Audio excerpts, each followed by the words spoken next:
Welcome to Biggest Spoilars, the destination for exclusive spoilers, latest updates.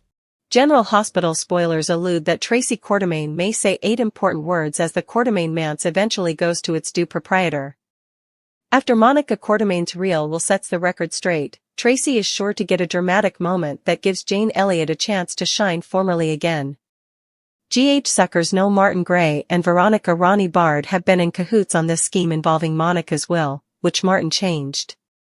Martin made it feel like Monica left the house to Ronnie while Tracy got nothing but a jar of Lila Quartermaine's pickled relish. None of this has ever added up to Tracy, so she's going to feel vindicated following the True Will's exposure. It's sure to prove that Monica wouldn't have been that cruel and that she actually valued her relationship with Tracy a great deal. At Monica's will reading, the Quartermaine manse was left to the cherished family of my heart. There was no need to include the of my heart part for Ronnie, who's Monica's blood relation. We know Martin altered the will to give the house to Ronnie, so it sounds like it was as simple as a name change. Tracy was presumably the family of Monica's heart and the character meant to admit the manse until Martin interposed. That's why it's going to be incredibly satisfying when Tracy is revealed as the person Monica willed the Q mansion to. It'll give Tracy a chance to say those 8 important words we mentioned. It's my house, Monica gave it to me. That'll be a great way to change up the familiar line about it being Monica's house and Alan Quartermaine giving it to her. Tracy can eventually take her place as the manse proprietor and the Quartermaine dame, so each will be right in the Q world once she's in charge of the hearthstone and property. General Hospital spoilers say this plot seems headed for a speedy conclusion, so stay tuned for updates on all the stunning news and dramatic moments to come. General Hospital spoilers are in for Monday, November 3, 2025. Suckers can anticipate Tracy Quartermaine to get security against Veronica Ronnie Bard. Britt Westbourne is fractured. Plus, Emma Scorpio Drake and Giovanni Gio Palmieri go further into their plan. Keep reading and let's talk about what's coming up in the ABC Cleaner pieces. 3 must-see moments. November 3, Tracy's explosive discovery. Britt caught red-handed. Emma and Gio turn up the heat on the next General Hospital. Let's launch off with Tracy, who set up Monica Quartermaine's will. It seems to be different from the bone. That gives Ronnie the house. Tracy grabs the document and charges over to the Q manse, eager to expose Ronnie's fiddle. Still, if Drew Kane and Martin Gray did their work right, also they probably covered that part. Especially since Alexis Davis mentions that Monica lately redid her will before her death. In any case, it would at least help Ronnie from dealing the house until a judge decides which will is the right bone. Drew Kane's pressure over at the Quartermaine estate. Drew keeps pushing Ronnie to subscribe the papers giving him the house. Still, she's stalling, and for good reason. The woman knows that she could go to captivity, but she needs to do the right thing for Monica's sake. What would Monica suppose of Ronnie if she inked the house over to Drew? Britt Westbourne rattled. General Hospital spoilers for Monday, November 3 reveal that Britt gets fractured. Suckers know that Jen Sidwell told Professor Henry Hank Dalton that Britt is his new master. It seems the villain is getting intolerant and Hank just isn't working presto enough. Still, suckers know that a while latterly, Emma burst through the door, catching Britt with Dalton. It's teased that Emma and Gio will further their plan. Monday, November 3, 2025. Suckers will also see Sonny Corinthos try to reason with Alexis. The mob master offers to give her another suspect besides Michael Corinthos. Still, would Sonny really turn on Portia Robinson that way? What does that mean for the baby? Meanwhile, Sidwell tells Laura Collins that everyone has a price, indeed her. Also, Curtis Ashford tells Jordan Ashford that he wants her. Jordan originally turned him down because of Portia's gestation, but could she have a change of heart? Which plot are you looking forward to seeing the most on Monday, November 3, 2025? The air in the Quartermaine drawing room was thick with the scent of old money and fresh-cut white roses. It was a fragrance Tracy Quartermaine curated with the same ruthless precision she applied to her stock portfolio. Today, however, the atmosphere was different. Lighter. The usual undercurrent of simmering familial resentment had been temporarily downed by a singular, unifying event, the baptism of her great-nephew, Leo. Tracy stood before a gilded mirror, adjusting the lapel of her stark white Chanel suit, a sartorial declaration of purity and power. She inspected her reflection, the sharp, intelligent eyes that missed nothing, the firm set of her mouth that brooked no nonsense. At her age, presiding over a family baptism was more than a religious formality, it was a political statement. It was a reaffirmation of the Quartermaine dynasty, a public demonstration that their line was strong, their legacy secure, their future as gilded as their past. "The car is here, Mother," Ned announced, entering the room. He looked every inch the scion in his tailored suit, a picture of paternal pride. "Brooklyn and Leo are already on their way to the church with the nanny." "Good," Tracy said, turning from the mirror. "Let's not keep the priest waiting. A punctual start sets the tone for an orderly life." She offered him a rare, genuine smile. "This is a good day, Edward. A necessary day. After all the recent unpleasantness, this baptism is exactly what this family needs. A cleansing. A return to order." Her words, though practical, were her version of encouragement.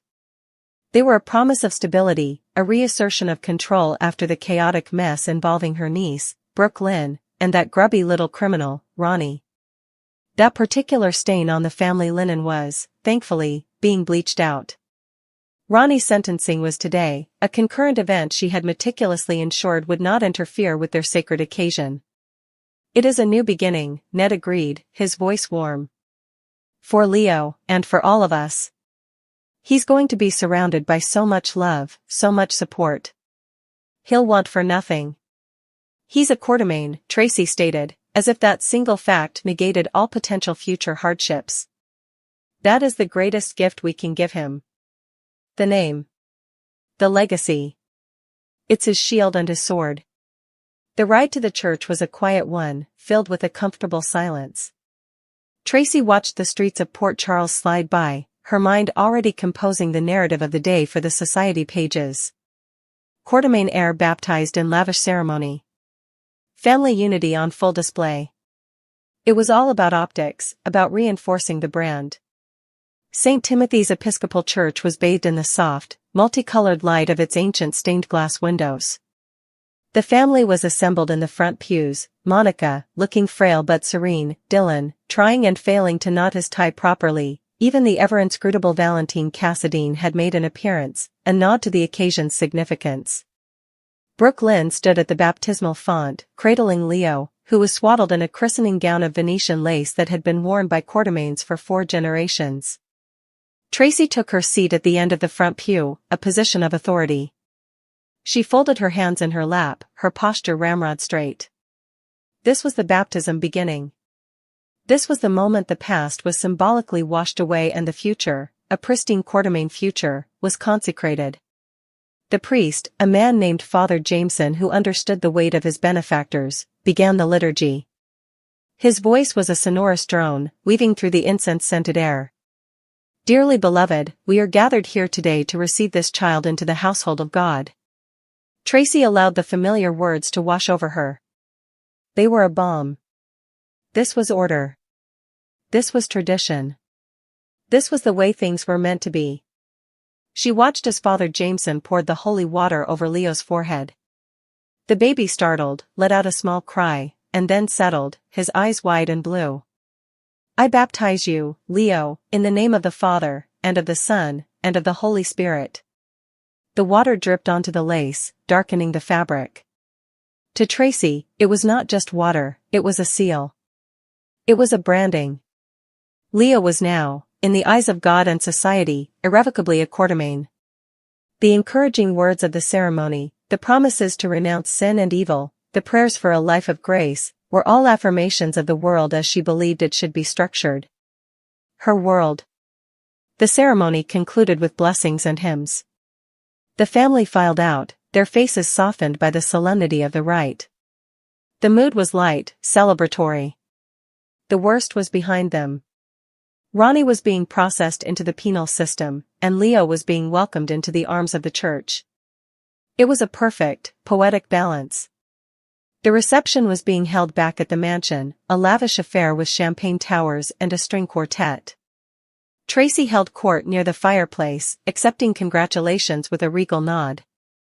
She watched Brooke Lynn and Ned coo over the baby, a perfect picture of a doting daughter and grandfather. It was, for a precious, fleeting hour, exactly as she had envisioned. The disruption was so subtle, at first, that few noticed.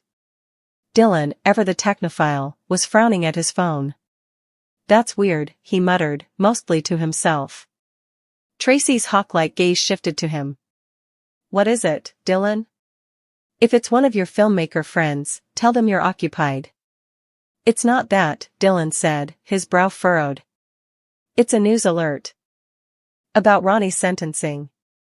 A faint chill, no more than a draft, seemed to trickle down Tracy's spine. "I trust it went as expected. A lengthy term in a federal prison, far from here." "That's just it," Dylan said, looking up, his expression confused. "It didn't. The sentencing was postponed. Apparently, there was some kind of procedural issue. Something about new evidence being presented at the 11th hour." The champagne flute in Tracy's hand felt suddenly very cold. "What kind of evidence?" Before Dylan could answer, Ned's phone buzzed. Then Monica's. A ripple of unease moved through the room, a silent, digital tremor preceding an earthquake. The string quartet played on, blissfully unaware. Ned looked at his screen, his face paling. "It's from my source at the DA's office," he said, his voice low and tense. He says Ronnie made a statement to the judge. A statement so explosive the judge immediately sealed the courtroom and postponed the sentencing pending a full review. Tracy's heart began to beat a hard, frantic rhythm against her ribs. What could that gutter snipe possibly have to say that would warrant that? "I don't know," Ned admitted, his eyes wide with a dawning fear. "But my source said it had to do with his true identity. That Ronnie wasn't who we thought he was." Laughter, sharp and brittle, escaped Tracy's lips. "Don't be absurd, Edward. The man is a common thug. What true identity could he possibly have? That he's the lost heir to the Borgia fortune? It's a desperation play, nothing more." But the seed of dread had been planted. It took root in the fertile soil of her own hidden history, of secrets she had buried so deep she sometimes forgot they existed. The encouraging atmosphere of the baptism began to curdle, the holy water feeling less like a blessing and more like a prelude to a drowning. It was Valentine who, with his characteristic unnerving calm, found the information. He had been quietly typing on his tablet in a corner. He looked up, his dark eyes finding Tracy's across the room. In them, she saw not confusion, but a terrible, piercing understanding. "It seems," Valentine said, his voice cutting through the murmuring, "that Mr. Rossi's statement was accompanied by documentary evidence. A birth certificate. Sealed, until now." Tracy's blood ran cold. "What birth certificate?" "His own," Valentine replied, his gaze never leaving hers. "It appears Ronnie was a nickname, a street name he adopted. His given name, the one on the original birth record filed in Landview, Pennsylvania, is Ronald Allen Quartermain." The room did not erupt. It imploded. The sound was a vacuum, a roar of silence that swallowed the music, the chatter, the very air. All eyes turned to Tracy. She stood perfectly still, the words hitting her with the physical force of a blow. Ronald Allen Quartermain. The name was a ghost, a specter from a past she had walled off, a chapter of her life she had set on fire and scattered to the winds decades ago. "No," she whispered, the word a dry leaf rustling in her throat. That's impossible." But it wasn't impossible. It was the horrifying, logical conclusion to a story she had refused to finish. The timing. The location. The way he had always seemed to have an uncanny, insider's knowledge of their family's workings. The way he had targeted Brooke Lynn, not just randomly, but with a specific, personal venom. The angry threat she had levied against him, "I will destroy you, you are nothing but a stain, you will never be a part of this family," now echoed in her mind with grotesque, ironic cruelty. She had been threatening her own flesh and blood. Her mind, usually a steel trap, became a swirling maelstrom of fragmented memories. A youthful, reckless affair. A pregnancy shrouded in shame and necessity. The brutal, clinical arrangement made by her father, Edward. The baby, whisked away at birth, the records sealed, the incident never to be spoken of again. She had signed the papers. She had buried the memory. She had convinced herself it was a mere footnote, a piece of business. She had named him Ronald, after her father. And he had come back. Not as a prodigal son, but as an avenging demon. He had infiltrated their lives not for reconciliation, but for retribution. He had known who he was all along. His entire criminal enterprise, his entanglement with Brooke Lynn, his manipulation of their family, it wasn't random. It was a decades-long, calculated revenge against the mother who had discarded him and the family that had rejected him. The room began to tilt. The faces of her family, Ned, Monica, Dylan, swam before her eyes, their expressions a blur of shock, pity, and dawning horror. She saw the truth dawning on Ned's face as he connected the dots of her history, the timeline of her extended trip to Europe. "Mother?" Ned's voice sounded distant, muffled. Could it be true? The encouraging words she had spoken so confidently just hours before turned to ash in her mouth. "He's a Quartermain. That is the greatest gift we can give him. The name. The legacy." She had said this about Leo, while her own firstborn son, the true heir to that name, was standing in a courtroom, a convicted felon she had personally helped put away. The hypocrisy was a physical poison, burning through her veins. The baptism, which she had orchestrated as a symbol of purity and new beginnings, was now the scene of her most profound and public shame. She had been baptizing one child while simultaneously condemning another. Her gaze fell upon Brooke Lynn, holding Leo, her grandniece. And Ronnie, Ronald, was Brooke Lynn's uncle. The criminal she had reviled was her son. The man she wanted dead was her firstborn child. The angry threats she had made were now a noose around her own neck. Her own words, her own actions, her entire life of curated control, collapsed in on itself. The fortress of the Quartermain name, which she had dedicated her life to defending, had been breached from within by its own forgotten heir. The white roses, the champagne, the string quartet, it all twisted into a grotesque, mocking parody of a celebration. The air grew thick, impossible to breathe. A roaring filled her ears, drowning out all other sound. The edges of her vision darkened, tunneling into a single, horrifying point of reality. She was the mother of the monster. She felt a hand on her arm, Ned's, she thought, but the sensation was faint, like a touch through layers of wool. Her legs, usually so steady, dissolved beneath her. The hard, polished wood of the floor rushed up to meet her. The last thing Tracy Quartermain saw before the darkness claimed her was not the shocked faces of her family, but the ghost of a baby boy she had signed away a lifetime ago, his eyes filled with a hatred that had festered for 40 years. The baptism had begun in light, but it ended in the utter blackness of a truth so devastating it could only be met with unconsciousness. She had discovered Ronnie's true identity, and in doing so, had lost her own.